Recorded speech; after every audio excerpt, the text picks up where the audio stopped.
Première question, est-ce que la loi de la République s'impose à la loi religieuse? Écoutez, je dirais comme le fondateur de l'oratoire français, Pierre de Bérulle, qui disait Dieu est l'être suprême et la République gouverne. La religion, c'est de l'ordre de la métaphysique, de la conscience intime de l'individu. Et la République, ses lois s'imposent à tous les citoyens, quelle que soit leur confession.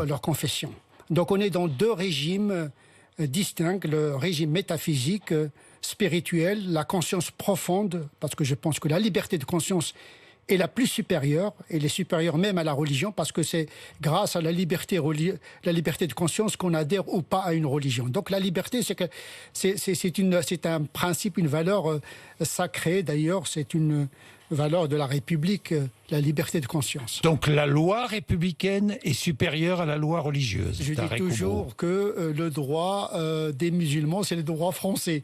Ils ne sont pas en dehors du droit, ils n'ont pas un droit parallèle. Ils n'ont pas un droit parallèle. Alors comment bien expliquer, Tarek Oubrou, aux musulmans, et aux non-musulmans d'ailleurs, que l'islam est compatible avec la République ? Tout dépend de ce qu'on entend par mot islam, parce qu'il concentre beaucoup d'ambiguïté, beaucoup de confusion. Si on parle de l'islam avec grand I en tant que civilisation, bien sûr que cet islam-là n'est pas du tout compatible avec la République. Si on parle d'un islam religieux avec petit i, islam en tant que religion, mais interprété au Moyen-Âge, eh bien cette religion n'est pas compatible avec les valeurs de la République. Mais si on considère que cet islam est une foi, un culte, une éthique personnelle, individuelle qui s'exprime dans le cadre du droit français en vigueur et dans le cadre des principes de la République, cet islam existe, est possible. C'est ce que je propose dans mon essai, dans cet ouvrage-là. Voilà. Est-ce que, ou comment les musulmans doivent-ils, sans état d'âme, se plier à la laïcité, Tarek Oubrou? D'abord, la laïcité, c'est un cadre, un régulateur de deux principes, la liberté et l'égalité. La laïcité, elle défend la liberté de conscience. Elle permet à la religion de dire ce qu'elle veut à une seule condition, de ne pas dire la loi.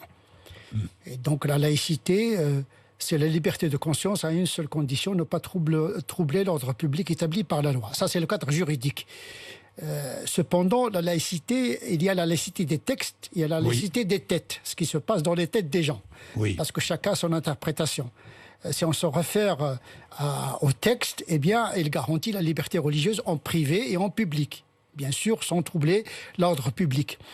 Et donc, il y a plusieurs laïcités d'ailleurs. Il y a la laïcité du Concordat, la laïcité 1905, il y a plusieurs formes juridiques déjà. Lorsqu'on parle de laïcité, on parle d'une complexité parce que c'est un principe qui est né dans des circonstances historiques particulières. On peut dire que notre laïcité est une laïcité à dominante culturelle catholique. Elle est marquée par ses origines catholiques d'une certaine manière.